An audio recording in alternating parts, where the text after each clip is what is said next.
Welcome to Spirit Baby Radio. You are about to join a frequency that will open your mind, expand your heart, and activate your spirit. Thank you for joining Kelly Meehan, Spirit Baby Medium and Master Energy Therapist. Kelly believes in the power of the Spirit Baby. She speaks with babies in spirit before life, in the womb, and after life.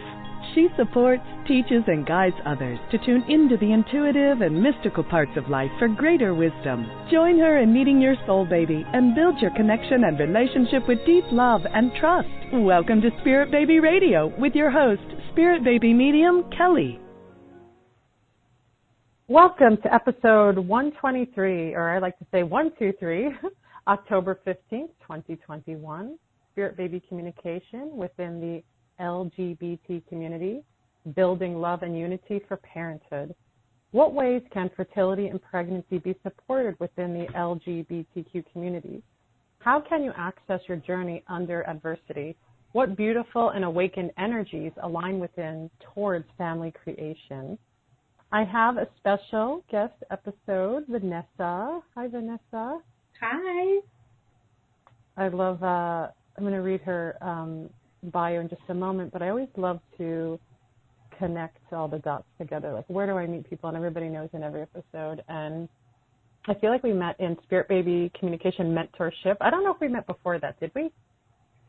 No. Well, I have been a big fan of yours for a very long time. But yes, it was through the mentorship that we finally got to connect. Which was such a wonderful class. There was such a just amazing, I feel like, rainbow of energy of people with all around the world just offering so many things. And Vanessa was one of those amazing people, and I knew right away with your energy. I was like, oh, like just your presence, your heart. I was like, oh, I'd love to, connect with you, because it is a unique community that I probably have a lot to learn about, and it is very to your heart and what you've been doing. I almost feel like for so many people, but let me real quick and we'll get deeper into that. So Vanessa Gillis Phelps is a lesbian wife and mama to two amazing donor-conceived kids. After going through her own struggles of trying to conceive, she saw a need within her community for support and guidance on the conception journey. She is an LGBTQ fertility coach and the creator of Queer Fertility. She has helped countless LGBTQ individuals and couples around the globe realize that anything is possible when it comes to creating the family of their dreams. Oh, I love it. A family of your dreams. And there's so much I want to go into and talk about. And just, again, I do feel like, I don't know if you want to call would you call this like a subculture of what, because I know I don't know. I mean, is it a big, I know there's a lot of, there's a lot of stuff that comes up around communities where people have different, internal awarenesses and connections and feeling who they are. And of course, I always 100% support that, because as I know from my own experience in Spirit Baby energy, that babies come, I almost feel like, and maybe you could break this down for me too, and it's something I've spoke very clearly about, is that people have this idea in our world and culture that babies are only going to come to a man and a woman creating that family. And of course, that's probably seeps in a lot of religious.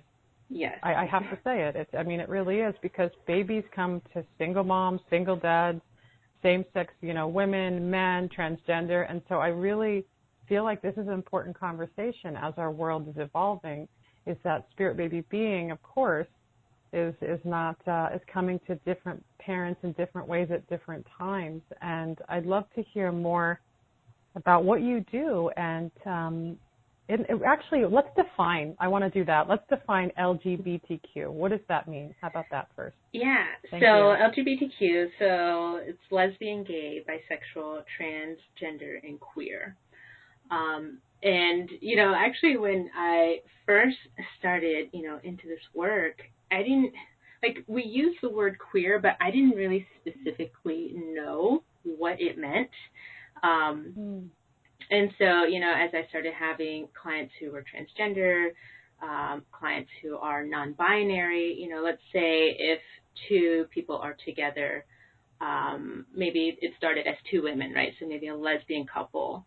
And then, but, down the road, one realizes, well, I don't really identify with the female gender, but I don't identify as the male gender either. can say that they would consider themselves non-binary.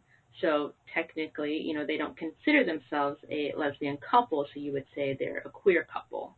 So, I mean, there was just so much within the community that I was like, oh, okay, that's what queer means. Okay, I get it now. That's really helpful because it is very, for someone that's not in the queer community, I get very confused sometimes. And of course, I want to respect where people are at. And it's such a different world. As my husband took on work inside retail of a very progressive company, and they even have on their name tags he, her, she, them, they. So I'm like, oh my gosh, it's like having to retrain what seems so set in a certain way, and that's really helpful because I think when we Google things too, it's where do people feel like they feel right in, right? And that's really the most important. And I've seen really beautiful pictures from the transgender community of pregnancy on Instagram, and I just think it's just gorgeous. And of course, it's definitely going to stir up stuff with people, right? But I feel like, different. It's very different to see the physicality not look maybe reflective of what that image is of pregnancy. But I'm like, but it's still gorgeous, and they're in love, and typically I see couples, and I'm like, and to be so transparent to even just show that. And even right now I have, I'm learning a lot. My friend has a transgender child, and teenager now. And so it's been really, I've been in this journey with her, just being a part of it and questioning things like, does she want to become a mother someday? What does that look like? And it's or a parent not that she has to run that far ahead. But, right. It's something that I love that there are spaces that people can feel good with. I know there's, different things for different races and cultures and energy, but yeah, tell me more. Tell us more now about. Well, I was going to say. Yeah, go ahead. I was going to say that's interesting that you brought that up about your friend because my niece is actually trans, and it's not. See, I think what we do is we quickly want to attach a label to something. So, he had originally, told me hey, I don't. Well, originally started as non-binary. He was like, I don't feel like I'm a woman. I'm not a man either. I think I'm non-binary. And I was like, okay. I said, well, and he said, it's really important to me if you could use he, him pronouns. And I said, sure, of course. We're very close and super supportive. And then, a couple of weeks go by or a couple of months. And then he was like, I think I might be trans. And I said, okay. And it's just, the conflict that he was having is that he's like, everyone wants to hurry up and figure out what I am instead of just letting me be. Just let me be. And, because there's no rule book. There's no guidebook to say if you're non-binary or if you're queer or if you're this. And so it's just taking it day by day through their own experiences. So it's really, need to support him in that. And, even I said, are you okay that I still refer to you as my niece, or do you want me to refer to you as my nephew? He was like, no, I still like niece. And so it's just, asking the questions too, but from that genuine heart space, not in that intrusive, you know what I'm saying? Is as long as you're open and genuine, that's all people want. I know what you mean. It's kind of again, we've been indoctrinated that this is how it is, male and female. That's just, but I know that what my experience is that if you were in the LGBT community 50 years ago, you're underground. You know what I mean? Yeah. And so people think oh, what's happening? This is so new. No, I was people actually have a voice. This is how they felt. Yeah. And I know because I have a lot of lesbian friends that have children and families, but they knew. Because they're in their 50s and 60s, they knew I want to be with women, but it was in that timeline. Oh my gosh, absolutely not. You just don't. Very do that. taboo. So now, and I'm sure you see that, so you understand that. And so we are coming into this I wouldn't say the pandemic times. I hate to say it like that, but I mean, there's just so much acceleration of consciousness and who people are and who they identify as. And like I said, I don't have it figured out. I like you said, you come from heart and respect, and I'm still trying to learn and understand. Of course, I've had on my website for years, I invite this community into Spirit Baby Connections, and I have. I'd say a strong majority is from the lesbian community, but maybe it's queer, maybe it's, I don't even know. Do you know what I mean? There could be even we don't really go into that unless someone, brings their wife. Like that's how the lesbian couples I've had in person on the phone, they say, oh, my wife is here. So then I know, okay, yeah, let's, and so then otherwise I don't really know. And I don't have to know, but I want people to feel safe and heard in whatever way they feel like if they have to talk about that and that feels important to them, then absolutely. But so how do you then, let's talk a little bit about your journey, if you don't mind, a little bit. What has that been like for you? So you're like, okay, you're in love and partnership and you're like, okay, let's have babies. Yeah, well, so we actually wanted to wait a while because we knew, just the type of parents that we knew we wanted to be. We said we want to make sure we have our time together before, we start our family. And, my wife and I had a lot of conversation about this because she's 14 years older than I am.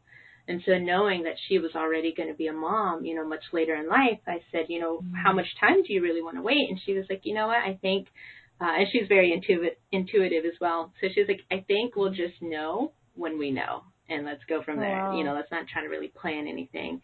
I said, okay, great. So it was we were together for about 7 years.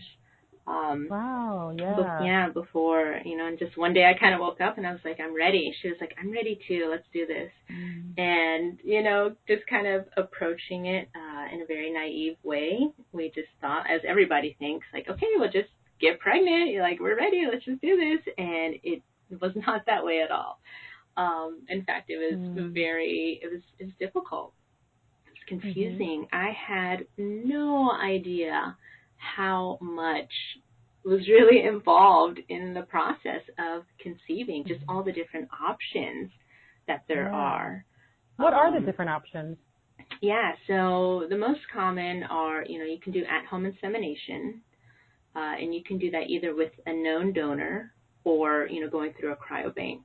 So, just doing everything on your own, no health professionals, assistance or anything like that. And then you can also go through a fertility clinic, or one of my favorite options that I recommend a lot is through a midwife, and you can do an IUI. If you decide, for some people, they actually prefer to go straight into IVF. Maybe they have amazing insurance and, maybe they even have some kind of health condition where, blocked tubes where they just have to go to IVF anyway. So at-home insemination, IUI, or IVF are the most common. But, yeah, I mean, just the amount of research.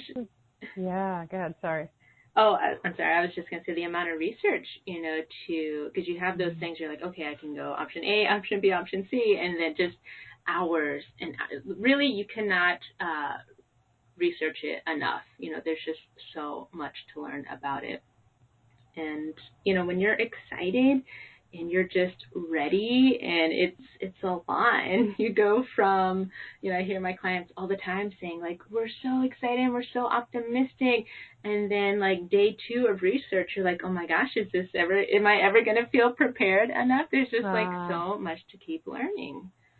So it's true. Thank you for sharing the options, that there are different options. And I remember many, many years ago, I learned a little bit about, I had two women, this is when we did it, who does in person anymore, right? And they sat before me, and there was one younger, a little bit older, and the one that was older, I was like, gosh, I keep going to your energy, and there's this little spirit boy, and I was just like obsessed with it. Not to say, and then she ended up sharing, well, we're using my eggs, and this is where that was the first time I ever heard of that. She's like, oh, we're using my eggs through IVF to then give to her, I think fiance, probably now wife, at the time, and it was this little boy energy, and it made sense, and it was like really powerful, yeah. And so then I was like, wow. I was like, my mind was blown. I was like, yeah, you can do that. You could take eggs from someone else, like your wife. You don't have to just go outside of yourselves if that's what works for you. But I hear what you're saying. There's probably different, I would call them, as you know, creative options, right? Yeah. And at the same time, I'm curious. Like you said, so you're coming up to it and you're like, oh, there's just so much involved. And then what was it that you're like, it wasn't what I thought it was, or maybe you've had loss, I'm not sure.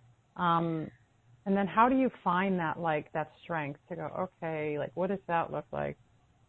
Yeah, so I think, we really just, one of the biggest things that helped us is that we really stayed connected as a couple through the entire process, because, I see that a lot, that when things get challenging, the bickering kind of starts, and then kind of old wounds open up, and you really have to stay connected. You really have to be checking in with each other every day, making sure, like, okay, this is what I want. Is this what you want too? Let's work together. But yeah, we just, anytime that we kind of hit a roadblock, we would just come back together again and say, like, okay, do we want to keep going? Yes. Okay, what options do we have? What feels best? That was a big thing. Like, I know what the doctors are saying, but what feels best to us? Yeah. And, we didn't know anything about Spirit Baby at that point. But actually, a funny story I want to share real quick. We had this joke that when we were looking for a car, because we knew, like, okay, we want to get a family car, something super safe, something very reliable. And it took us 2 years, no joke, 2 years to agree on this car. And see, the original one, I originally wanted a Subaru. I just knew it. I just felt it out. Yeah. Typical lesbian style. I wanted the Subaru. My wife was like, no, let's look at it. 2 years later, we finally agreed. The Subaru. I said, see, if you just would have listened, and so we said, my goodness, like, when it comes time to find a donor, how are we ever going to agree on the donor, right? But it actually took us 2 days. It took 2 days, and we found him, and we just knew, and it just felt so right. So really allowing your intuition to guide you, being open to that, because for some people, they're like, what? My intuition? What is that? And, just exploring that. So that was really neat. So it sounds like your intuitive journey together, the ups and the downs, that you felt like, oh my gosh, like this is not just, hey, we're showing up and this, bam, they're done. It's like, oh, there's a lot of emotion and energy and research. Yes. And then, so your experience, it sounds like you bring that to the community to go. The two things I really heard was, and I love that, and I think this is for all couples, is like, if you're in a coupled connection, where are you meeting each other? Like, there is going to be times where it feels like, screw this, I'm out, or I'm just so angry, or I'm sad, and then also you said something really important was intuition. Yeah. Like, how do you play with those two and bring that forward for others? Yeah, and I mean, for that, it's, I just say as long as you're open, because you always know. It's funny, like, when I ask my clients, like, I'll ask them, like, well, what do you know about your baby? And they're like, oh, I'm not even pregnant. What does that even mean? And I just say, like, just quiet your mind, just answer without even thinking. And it's amazing how much, they are already connected to their intuition, to that side of them. It's just quieting that logical brain, right? Quieting that down and saying, okay, and letting the intuition speak. So they're already very connected, but it's just kind of bringing it into their awareness. It's like the little tipping point that they need to get going with it. Yeah, that's so meaningful. And so what? So I know Spirit Baby. So how do you bring Spirit Baby inside your program, or is that something that's more individual? And what does that even look like? I do, yeah. So through my experience of having our son, we had our son first, and then going forward to having our daughter, I knew I wanted to create a program that could, really help people. I was like, our community, like, is in need of this information. And so, it's an 8-week live course that I do, and I absolutely love it, just seeing the transformations. Oh my goodness, Kelly, the transformations that my clients get through this work that we get to do is incredible.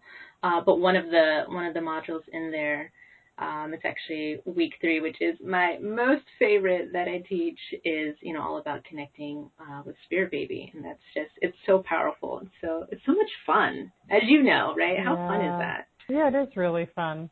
Absolutely. I love that you're interlinking that. To me, it feels really important because I do feel like, the spirit baby energy in all kinds of communities, that it could start to maybe not be as potent, because where's the information? It's Right. like, is there in the LGBTQ community, do people talk about spirit baby? Is that even quote unquote allowed, whatever that is, or is there somebody that's actually bringing it in? That feels important. And I think of even just other, communities, maybe there's no, they're completely detached from that. Or maybe if I even look at maybe more impoverished communities, let's say, they're just trying to survive. So maybe there's like, what is a spirit? It's like, but bringing that into me there's love in it. That's what I get more than anything. It's like everybody, no matter where your spiritual vibration is, whether things are rough or hard, it's like you have that connection. Or let's say you go to another country where maybe it's like, maybe women aren't respected so well. It's like maybe they have no idea what spirit baby is. It's like, going into these different energies to go, no, this is a part of you. This is this connection. And I really hear that from your energy, that connection of love and bringing it forward, in different ways, I'm sure, and adding that spirit baby piece. I'm excited to hear you say that because I do feel like, a lot of the fertility programs out there, I don't know. I think they're touching more on it nowadays, but I'm hoping more nowadays because it's like, how can you move forward on this journey with this whole other being and soul that you're literally like wanting to bring into creation, into this body? It's like that is a really, that's a really big deal. And to bring that wisdom. Yeah. And it's neat to see too, a lot of clients that I work with, they're already doing something on that spirit baby level. Like they're already finding ways to connect. They didn't know that there is a name to it, or they didn't know that, there's like, it's actually a thing. And so when I say like, are you talking to baby? Are you connecting with me? They're like, well, yeah, I have been doing that. I didn't even realize like that's what it was called, or that's what I was doing. And, that's always really neat to see too. A lot of the people that I work with, they are very spiritual. And, even for, go ahead. That's sorry. No, you go. I was just going to say, even for those, if spirit baby is absolutely like a brand new concept, there's still something about it, I think, that just really intrigues people because, who wouldn't? You love your baby already so much, before you're pregnant, right? You love the idea of holding them in your arms and of just being a parent to them. So why not start connecting with them and building that bond already prior to conception? I love that. It's like, that synergistic energy that maybe you even haven't decided what's it going to look like yet, but it's like, oh, our baby's coming. We're going to do this. And, I'm nervous. I'm terrified. I'm excited. But what does that even mean? It's okay. A question that pops in my head is so, everybody, again, the creative conception, it's a unique journey, and really holding the loving, I feel like, presence of it. And what have you seen, let's say, when I use the word adversity, like let's say somebody was in situations or what have you seen, like issues that come up that feel like obstacles or blocks to the journey for people? Maybe there's something you're like, I see this a lot. Like, for example, when I see women go through IVF, I see a lot of I see a lot of adversity. I see a lot of the way the doctor talks to people, and this is around the world. This is not just in North America, but it's like, oh my gosh, like this is like not okay. And I wonder, even within that community, it's got to be more vulnerability, right? And judgment even. And there's got to be safe, but no, I know a doctor is a doctor, so some really suck and some are really great. You see that with IVF. And so, I'm curious what have you seen, or maybe even if you're just like, maybe what even provokes you, and then to help that person go, okay, I'm going to be empowered and do it this way or stand up this way. What have you seen, if anything comes to mind? Yeah, I guess, one of the big things is that the pattern that I kind of notice is there's actually a lot of work to do around forgiveness. That is usually one of the biggest energy blocks and it's actually module 2 in my program. And when people see that, when people see that, because it's, the module is all about the F word. And so they're like, F word? What F word is she talking about? And so, it's just, forgiveness is so important. And immediately they're like, well, what does forgiveness have to do with getting pregnant? Like, what does that even mean? And, there's so much, because at some point, whoever LGBTQ or not, you've come up against something that has hurt you, right? Somebody says something to you or about you or whatever. And there is so much that we subconsciously hold on to. Maybe if we don't remember, our bodies remember, right? Our soul remembers that hurt, that pain. And so, I do a lot of work around forgiveness with my clients, and they're always so pleasantly surprised to see once they start to let some of that go. It's kind of like bringing down the wall, that they don't have to hold on to that past hurt or that pain. And then it just kind of opens up the channel, and then they go on to get pregnant, which is just amazing. But that's typically the pattern that I see, is there's so much around forgiveness. Yeah. I like how you call it the F word. I'm all like thinking of the other F word, the one I just say way too much. But it's true. It is the F word. It is kind of this like forbidden, like, oh, I'm not going to, like, I know that feeling. What you're saying is like, yeah, whatever, forgiveness, whatever. Like, but it's like when you really sit with it, and maybe that's even the pushback from people. Oh, it's fine. But then when you sit with it, it's like, you're right, though. There's always some level of forgiveness, whether it be ourselves. Obviously, that's where it begins from. But even like mother, father, brother, sister, friend, it's like what feels wronged, what feels pained, and where's that forgiveness? And I know it just goes across the board in so many different ways. And I'm sure, again, in a community where it's like, who do I need to forgive, or who was judgmental, or who was fearful, or who was whatever. To go deeper into that. It's interesting, because I wasn't sure. I was like, oh yeah, forgiveness, absolutely. That makes a lot of sense to bring that in. It sounds like your program, you bring in these really big, powerful, emotional, energetic spaces to really shift the frequency, to then go, okay, here, like, what's your next step? And now you're moving, forward and receiving whatever that looks like. So tell me more. And I want to say too, I just want to be clear for those listening, like, forgiveness also does not mean that you are excusing somebody, that you are saying what someone did was okay, because that's the biggest thing, is like, well, Vanessa, do you know what so-and-so did to me back in 5th grade or said about me? And it's not, when we say forgiveness, we're not saying like, hey, that was okay. It just means that you love yourself enough to let that go, to not hold on to it. Because I can guarantee you that person that hurt you, they're not sitting at home stewing about, like, all this stuff. They're off to the movies, right? They're off living their life, doing their thing. But yet we are the ones still holding on to it and carrying it around. And so forgiveness, I just always like to make that clear to the people I work with. That forgiveness is not saying, oh, it's okay. I love myself enough to let that go and to move forward. Yeah, that's a very important clarification, because it's true. I've heard this before in I'll call it the forgiveness community, which we all should be signed up for. Yes.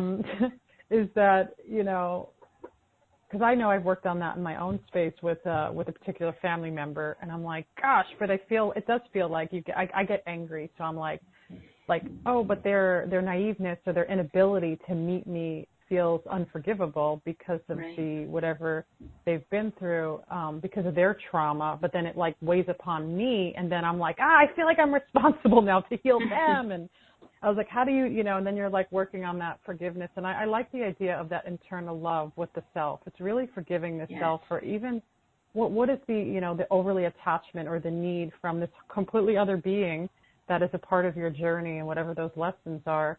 But to live in that kind of shadow of like, it's okay not to feel like, well, I don't maybe forgive them in the way, or maybe it doesn't mean it's like, oh, let's say you're abused. oh, okay, you're good, you're clear. No, Right. there's going to be Exactly. history and story. It's fine. But I do feel like, of course, maybe this is my own experience, is that forgiveness is a work in progress. Yes. You know? Every day there is someone or something to forgive. And sometimes it's ourselves. Yeah, right? I like that. Yeah, it's like, it almost reminds me of like daily gratitude, or, Yeah. you know, as the feet hit the ground from the bed, it's like, what's the intention, or what is it, you know, what does it feel like? What does it look like? So I love this. Yeah, this forgiveness piece is interesting to see, you know, maybe you see that's more provoked in that community, or even on a fertility journey. It's just, you know, there's so much involved, and it's not, it may not be so simple and easy for some people. And so when people find you, are they like in the beginning of the journey, in the middle, the end, or they just kind of like, what do you see a lot of people? You know, I really get a good mix of like, hey, you know, we're just in the research phase, and those that have already, you know, there are a couple of cycles in, which, you know, I always say you find me at the exact right time that you need to. You know, the advantage of finding me at the very, very beginning is that you get to avoid all, you know, those common pitfalls, those mistakes that we all make if no one is there to guide us and support us. So it's like you get that benefit from the very beginning, which of course is great because it saves you time. It saves you that energy, right? That emotional energy, and saves you money. Everyone loves to save money on the journey, so you get to save, you know, just so many mistakes that you don't have to chew. But even if you are a couple of cycles in, I mean, there's still so much, you know, so much work that can be done, because that's what I find too, is that a lot of the people that I work with, you know, it's not so much, for some it is the physical strategy, like they really need like the physical piece to it, which I'm actually getting ready to develop another program specifically for that, which I'm so excited about. But the program that I have now really focuses on the energetic piece, because that's usually when I find like people are doing all the things, you know, they're checking the list, it's the energetic piece that is missing. So, you know, do they need to connect with their baby? You know, do they need to work on the forgiveness piece? Is there stuff that they're just still carrying from childhood even? You know, just so much. But it's really, I find people at all places of the journey. I think it's a big deal what you just said. It's like the energetic, emotional. That's what it sounds like. It's like clearing out, like, okay, what's coming up? It's really I feel like what it is clearing space for conception, clearing space for pregnancy. It's like, you know, releasing the layers. And some people do want logistics. I hear what you're saying, implementing a new program to get more. But I always feel like, my gosh, as you know me, it always comes back to the emotional, energetic, because the physical will come into place. But it, you know, it can be very guiding too, to go, oh, and what I see in the fertility world that I peek in and out of, because I feel like I sometimes sit on the edge of it. You know what I mean? Because I don't go into the hard science of stuff. I don't feel like that's my part, or I need to. I just get other people to talk about that stuff that is really invested in it. But I do, you know, when I sit on the edges, because I see fertility coaches that have, you know, a certain idea, or maybe it's been their experience, or there's a certain imprint or what they're bringing. But I do feel like even in a lot of those energies, I feel like there's not enough energy, to be honest. There's not enough quantum awareness. There's not enough going, into the energetic electromagnetic field of our own consciousness, which plays a big part, because the physical will come together and in different ways, and that's where the intuition, of course, comes in. But I can understand. I get it with having a lot of clients have been an IVF journey, the logistics. But of course, there's, you know, and I'm all about being like, I'm so big into like home birth, home funeral, do it all at home. And I've been very like, with some clients, and I think they kind of freak out. And I have some consistent clients, some pop-ins, and the pop-in people, like, it'll come up, like, I always say, this is my thing, because this is my thing. I go, well, why don't you just do, like, IUI at home by yourself? Like, and I'm sure there's so much more to me just saying that, because some people feel like, oh, my, all right, so go get a midwife if it makes it more gentle. And then I'm like, I'm sure there's more options, but Am I like, is it wild for me to say that to people? From your perspective, I'm telling people to be empowered and to kind of do it on their own. Like it almost, I sometimes feel like people think, what, can I do that? Or is that an option? And I'm sure there's a bit of a procedure, but I've seen like different companies sell devices so you can be involved. And I don't think it's bizarre or anything. I always feel like, again, to me, but what do you think? Am I like off the wall here? No. Okay. And it's funny that you say that too, because I actually had some people in my group, they reached out to me and they were coming up, which I will say, like, if you are a week away from, getting ready to ovulate, where you want to do insemination, like you just have to feel out the situation. Like if it feels too rushed, then okay, then it's too rushed, and take that, that month off and get everything prepared for the following month. But if it feels good and you're like, oh, a week is plenty of time, then great. But yeah, so this couple reached out to me, and so they wanted to do at-home insemination through a cryobank, using frozen sperm. And yes, it's absolutely possible. I have clients that have gotten pregnant many times that way, but it's really, you have to be trying. See, and these are the things that people don't tell you. You really have to be trying with frozen sperm for a good solid year at minimum. Wow. If you go into these groups, you see, oh, pregnant on the first try with frozen sperm at home. It's like you then think, when it doesn't happen for you, that your body is broken. Something's wrong with you. You messed it up. Your fault. Blame. And, which of course we know obviously goes back to some story that you've attached to that. And forgiveness. Yes, and forgiveness again, that F word. And so, so I explained that to them, and they're like, okay, well, what can we do? And I said, why don't you try doing IUI through a midwife? And so they reached out to the midwife. And they actually had a consultation with the midwife, and the midwife, I don't know if things had changed because of the pandemic and just, their protocol for doing everything.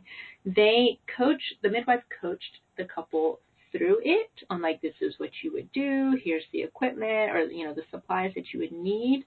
And she encouraged them to go back home and do it themselves. Now, she was very, very nervous to do that because just, the first time, like, you don't know, what you're doing. Like, she just showed you, and it's much easier to do an IUI than you would think. But you do need somebody to at least take you through, like, okay, this is what you need to do, because obviously, just everything your equipment needs to be sterile. I do see some people that they just order something off Amazon, they don't clean it, like, or they assume it's sterilized before, and that's not good. But, purchasing it from a doctor's or, a midwife's office, then okay, you're good to go. But no, as far as doing it on your own, I think that's amazing. As long as again, everything has to feel good to you. If it feels good, then try it, give it a try. Because I do think there is that special connection to it.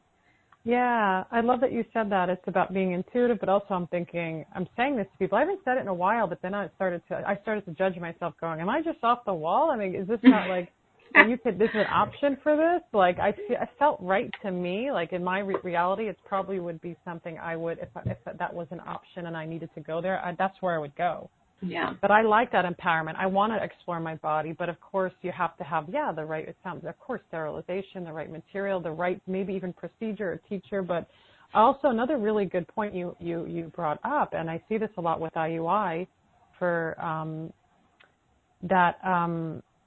people think that, I just get it on the first try. And I say, well, sometimes, but even what you said about frozen, I was like, it's kind of like having sex. Like, you're not always going to get pregnant. Right. And I try to remind that to people. It's not just like, because it feels more controlled when it's IUI or IVF, but that doesn't promise the outcome in that time. And that's of course, that's the challenge. And that's why me and you are busy in that space, because it's like, seriously, it's like working with your own intuitive kind of, satellite, and then listening, and then sometimes there is space in between. But I feel like it's encouraging when you say that, because if someone's going through frozen sperm, and they're like, what the hell? Like, it's not, yeah, did I do something wrong and I suck? And then their energy starts to maybe feel more discouraged, and now they're like freaking out. And so it's, you know, I tell women, like, if they're like, oh, I've done IUI once or twice or 3 times, I go, and they're like, what do you mean? It's like, okay, so keep going. And it's like, they're like, what do you mean? Like, I go, that means nothing. I go, again, it's just like, but I think it's that perceived idea in the head, right? It's like, oh, I have this controlled, somewhat controlled environment, but then we have to like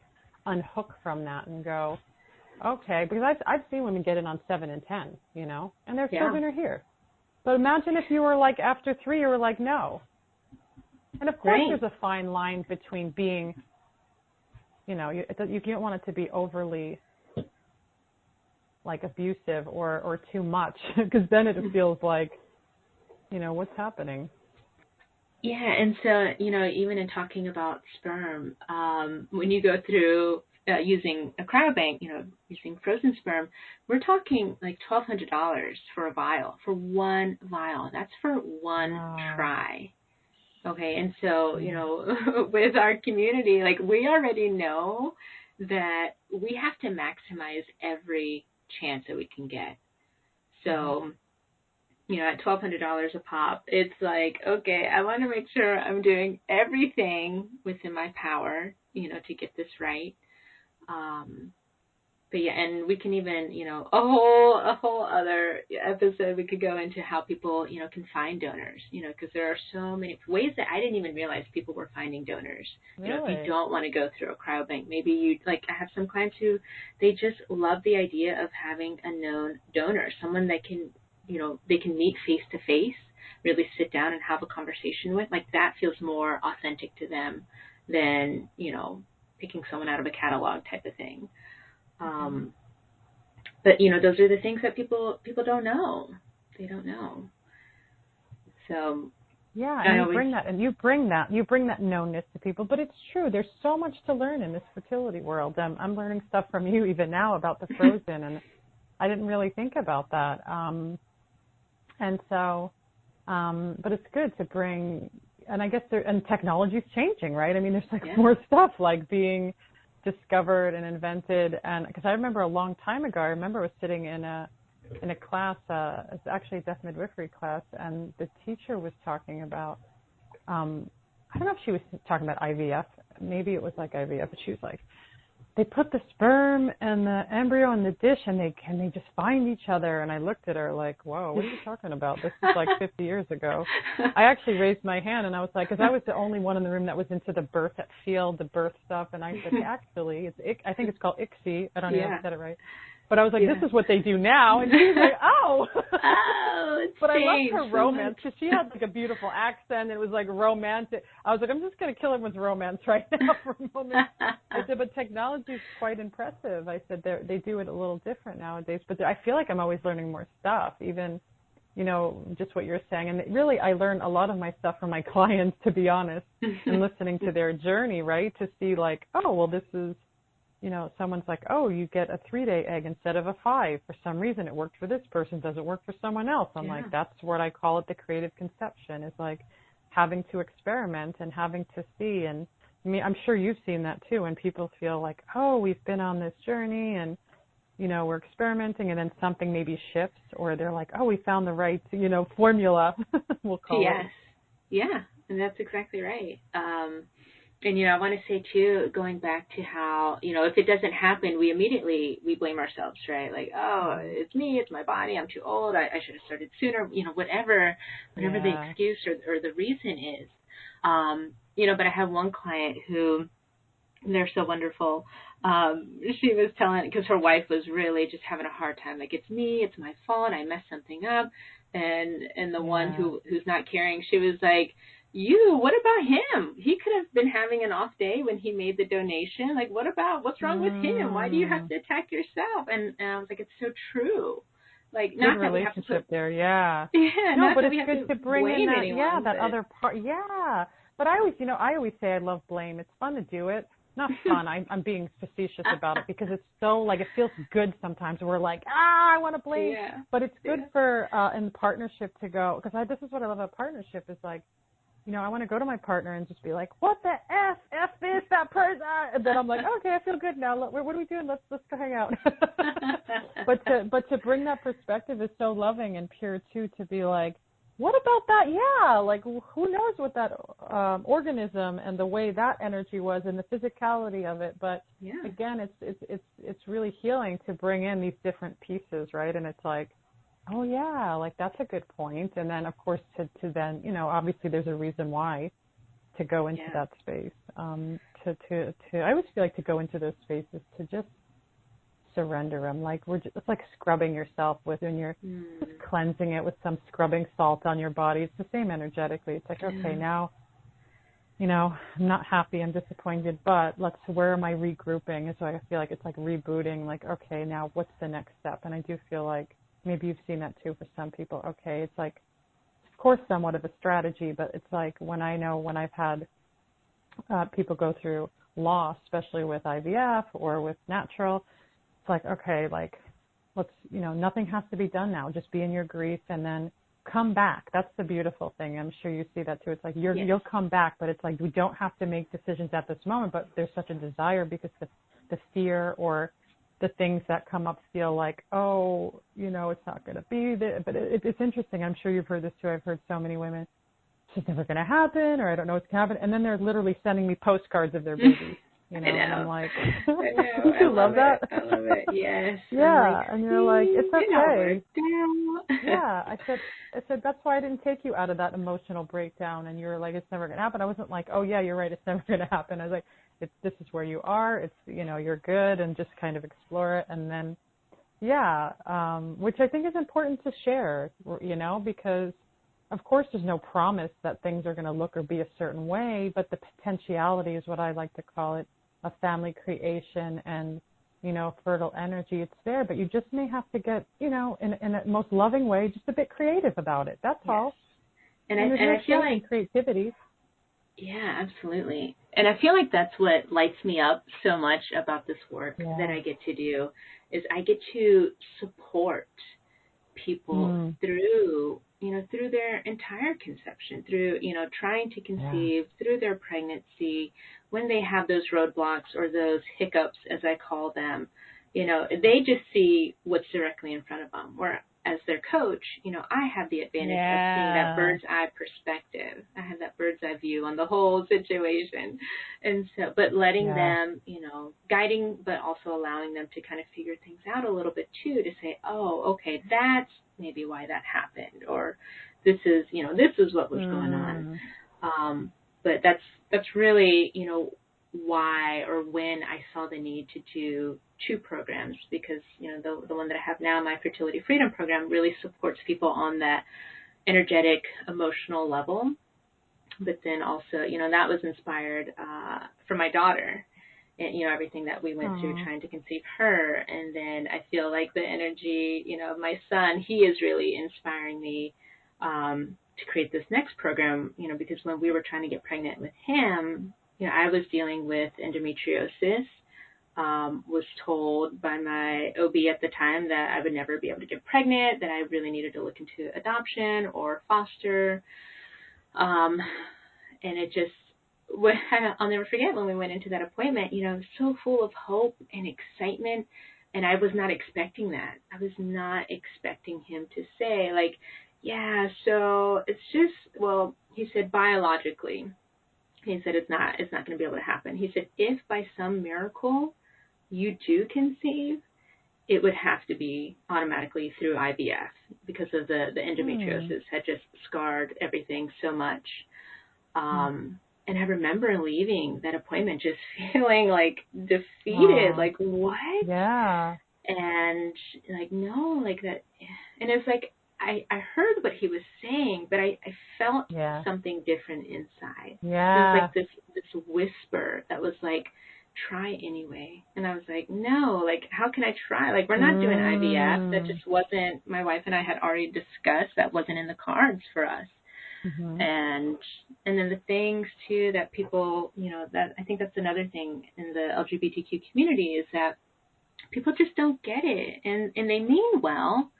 I had someone close to me say, well, why don't you just get a dog? Like that was just, and gosh. that's wonderful. Yes, dogs are Wow. wonderful, but it's not the same as a baby. And when you're hurting and aching for that connection, But it almost feels a bit insulting too. Oh, just go get a pet. I mean, pets would be great, but it's like, but it's. I People love that mean you were well. still like, yeah, I know. You have that spark of energy, of light inside you that said, oh my gosh, I heard what he said, and it probably rocked you deeply. Yeah. And then yet this other voice inside you, this is where I see women get pregnant, that says, no, there's something, and this is again putting energy into doctors as high authorities is really what's breaking down in our world right now for a reason. Because we do need to be our own internal health advocates, intuitive beings, like how your body works and what you're feeling and sensing. And then look, because what if you didn't listen? Right? And then your two amazing children wouldn't be here. Yeah. Or at least one. Yeah. In that process. Yeah. Well, thank you for sharing. Yeah, that. Go ahead. Oh, I was just going to say, also, because he had said that the endometriosis was stage 4, which I didn't even know. I didn't know I had endometriosis. I didn't know any of that. Yeah, that's common. So, and he was so certain. That was the part that kept throwing me off. And I was like, well, I know I feel something different. Something in me is saying to try, but I kept going back to, but he's the doctor. And doctors are amazing and such wonderful gifts to our world. We need doctors, but still going back to what is your heart saying? What is your intuition saying? What is your body saying? And, connecting with that. But yeah, that was the part where I would have needed, that more of that physical strategy, but that wasn't available. There's no programs like this for our community, and which is why it just lights me up. This is your program. I was gonna say you needed your program. Yes, I needed my own program.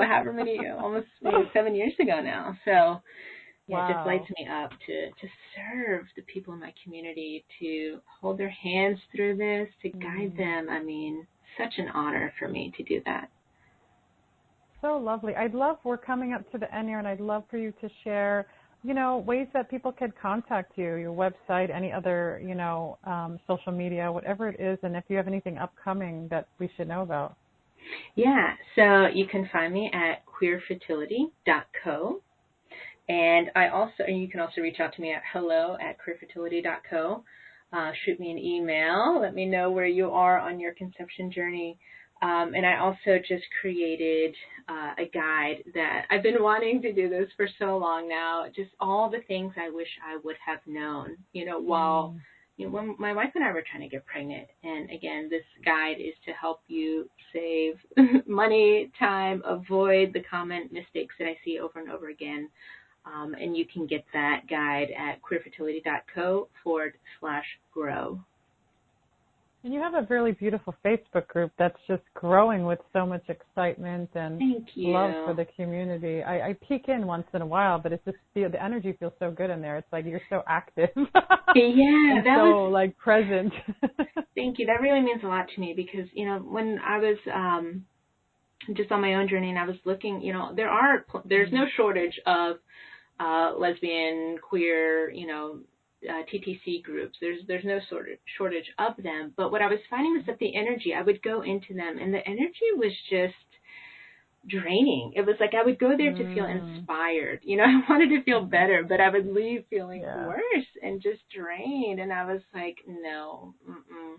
And so to create, my own group, my community where it's really like-minded, I feel like everybody that comes into the group just has this, as cheesy as it probably sounds, but we all have this like kindred soul connection. It's like old friends kind of reuniting again, and we lift each other up, and it's beautiful to see the kindness that everybody has within the group. So yes, come join the free Facebook group. It's LGBTQ, trying to conceive, pregnancy, and fertility. It's wonderful. Awesome. Thank you so much, Vanessa. It was wonderful to have you and share this amazing heartfelt work. Thank you, Kelly. And thank you also for the amazing work that you do, because it was through you that I was able to, discover Spirit Baby Connection and connect with my daughter before we conceived her and to bring her in. So thank you. Without you, I wouldn't have been able to do that. Oh, I absolutely love that. Wonderful. I look forward to seeing all the new things you continue to bring out into the world. Thank you so much. And I welcome. Thank you for joining episode 123, October 15th, 2021. And of course, if you like my podcast, please subscribe, leave reviews, and don't forget to check out my book. It's a journal, Sacred Communications, a Spirit Baby journal, and of course, Spirit Baby Oracle cards, Soul Answers from Spirit Baby, and you can learn more at my website, which I will share now. This is Spirit Baby Radio. Thank you for joining Kelly in the energy of awareness, love, healing, and soul communication. Please join the next episode at www.soulbabycommunication.com.